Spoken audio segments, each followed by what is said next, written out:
수험생 여러분 안녕하세요. 수정쌤입니다. 자, 오늘 주제는 광운대, 명지대, 상명대, 가톨릭대, 성신여대, 자연계열 정시 핵심 정리입니다. 제가 이 정시 핵심 정리를 해드리는 이유는 정시 모집 요강을 실제로 여러분이 보면 쓸데없이 내용이 많고요. 여러분이 딱 보고 싶어 하는 것들만 제가 요약해서 정리해드리는 게 여러분에게 좋을 것 같아서 해드리는 거예요. 자, 자연계열의 주요 변화 및 특징을 살펴보면 광운대는 정보융합학부를 다군에서 뽑고요. 수학과학에 제한이 없으니까 수학 확통을 보거나 탐구를 본 학생도 지원할 수 있고요. 가산점이 수학의 미적 또는 기하의 10%, 과탐의 5%가 있습니다. 스포츠융합과학과는 국어, 영어, 탐구만 반영을 합니다. 건축과는 과학만 필수고요. 나머지의 자연계열의 광운대학교는 수학, 미적 또는 기하, 과학이 필수입니다. 자, 그 다음에 명지대는 올해 특징적으로 바뀐 게 탐구 2과목 평균을 탐구 상위 1과목으로 바꿨어요. 이 말은 탐구의 점수가 상승할 요소인 거죠. 그리고 수학 가산점은 폐지했고요. 과학 가산점은 10% 유지했습니다. 저 지금 자연계열 얘기하고 있는 거 알고 계시죠? 자연계열 반영 비율의 변경은 국어 수학이 300, 300이었는데 250, 300으로 수학의 반영 비율을 높였다라는 거죠. 수학을 잘 본 학생이 더욱 유리해졌죠. 단과대학별 모집한 단위는요. 자연과학대학, 전공자유학부, 자연의 나군이 41명 뽑습니다. 자, 다음 상명대는요. 표준점수 반영에서 100분위 반영으로 바뀌었습니다. 이거는 올해 상명대의 굉장히 중요한 변화죠. 올해는 표준점수가 100분위보다도 자신의 성적을 더 디테일하게 낼 수 있으니까 100분위 반영하게 되면 동점자들이 많이 나올 가능성이 있죠. 국가안보학과는 수능 80, 면접 100에 체력검정 10인데 작년에는 단계별 전형이었지만 올해는 일괄 전형으로 바뀌었습니다. 모든 자연계의 가산점, 미적 또는 기하의 10% 주고요. 상명대는 추가 모집을 할 수 있는 대학입니다. 가톨릭대는 약학의 간호는 영어를 등급별로 가산점을 주는데 다른 단위는 이과의 다른 단위들은 환산점수로 해서 전형 총점에다가 비율로 반영을 하는 게 달라요. 탐구는 한 과목이고요. 자연계열도 과탐이 아닌 탐구를 가능합니다. 의학, 간호, 약학은 과탐 2과목이고요. 전계열의 탐구는 가산점이 없어요. 3등급부터는 영어 점수차가 작년보다는 좀 줄어들었습니다. 그리고 군 이동은 거의 없었습니다. 성신여대는 모집 요강의 반영 비율이 많이 바뀌었습니다. 그래서 영어 반영 비율은 공통적으로 30%에서 20%로 줄어들었고요. 영어 환산 점수 차도 줄어들었습니다. 바이오 신약 의과학부랑 바이오 헬스 융합학부는 미적 기하의 가산점을 없앴어요. 자연계열의 간호학과 바이오 신약 의과학부 반영 비율은 변경됐고요. 성신여대는 반영 비율이 워낙 많이 바뀌어가지고 따로 밑에다가 정리를 해뒀습니다. 자, 자연계열 군별 모집 인원은 여러분 이렇게 쭉 보시면 되겠고, 광운대 다군의 21명은 스포츠융합과학과 학생입니다. 그 다음에 명지대는 다군만 뽑고요. 상명대는 나다군, 가톨릭대는 가군, 성신여대는 가나군에서 뽑네요. 그 다음에 여기서부터는 이제 좀 여러분이 잘 기억해 놓으시거나 잘 기억해 놓으시지 않더라도 제 블로그에 와서 보면 언제든지 확인할 수 있으니까 미적 또는 기하 필수, 과탐도 필수인 데는 광운대 자연계열, 그 다음에 가톨릭대 의학, 간호, 약학이 있고요. 과학만 필수인 대학들이 이렇게 있습니다. 과학만 필수인 대학은 광운대 건축학은 필수고요. 수학의 10% 가산점, 성신여대 자연일도 과학만 필수고요. 간호학과는 10%, 수학의 10%, 과학 2에 최상위 한 과목의 5%고요.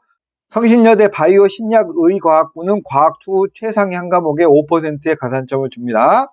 성신여대 자연2는 과학이 필수가 아니라 여기를 보시면 탐구 2과목이니까 사회과학 다 괜찮은 거죠. 광운대 정보융합은 수학, 과학이 다 무관한데요. 수학의 가산점 10%, 미적 또는 기하 선택했을 때 과학의 5%고요. 탐구 한 과목인 대학은 명지대 자연계열에 수학은 가산점이 없고요.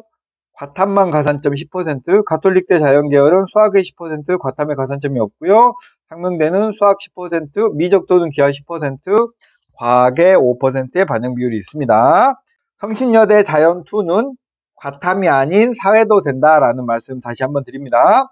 밑에는 성신여대가 워낙 복잡해서 자연계열 1은 과학 필수, 자연계열 2는 과학 필수가 아니고요. 성신여대는 수리통계 데이터 사이언스 학부의 수학이나 핀테크 전공은 기하 미적의 가산점이 있고요.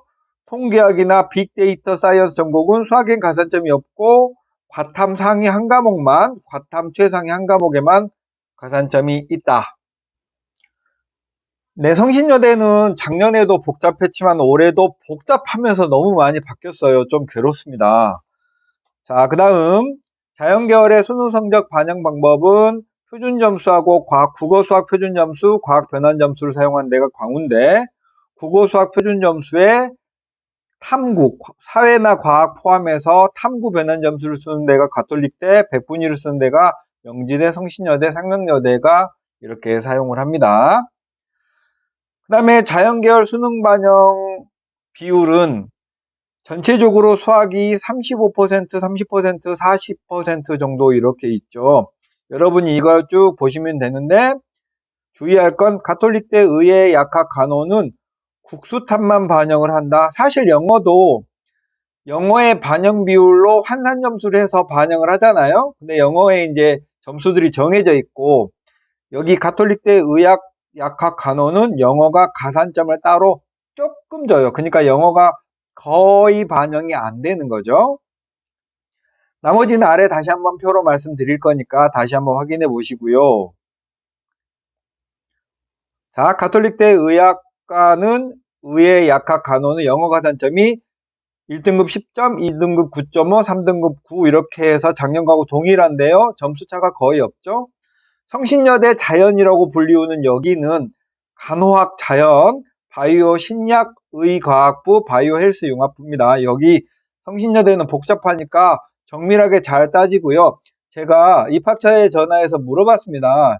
이 지원 자격을 수험생 본인이 잘 따져야 되느냐라고 했더니 잘 따져야 된답니다. 그래도 안 되겠거든. 전화나 문자 주세요. 자, 성신여대는 변동사항이 워낙 많아서 제가 인문 자연계열 모두 쫙 정리를 해놨습니다. 너무 많아서요. 그냥 여러분에게 이렇게 쭉 한번 스크롤 내리면서 보여드리고요.